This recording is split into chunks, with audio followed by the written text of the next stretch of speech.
In this video, I'll show you how to transfer Bitcoin to your Kast Card balance safely, and the key things to check before you hit send. Open the Kast app, tap Receive in the top left, then choose Crypto and select BTC. Kast will display a QR code and a Bitcoin deposit address. Copy it, and pause to read the deposit/convert rules shown on that screen, because some apps apply a conversion fee or spread when crypto is credited to your balance, and Bitcoin transfers also have network fees.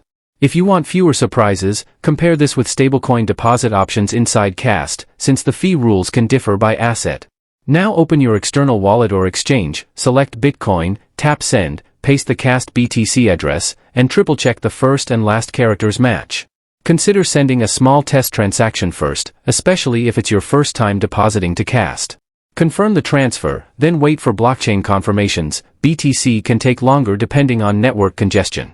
Finally, open Kast and check account/activity to see the deposit once it's credited. Subscribe for more crypto to card tutorials that keep your transfers safer.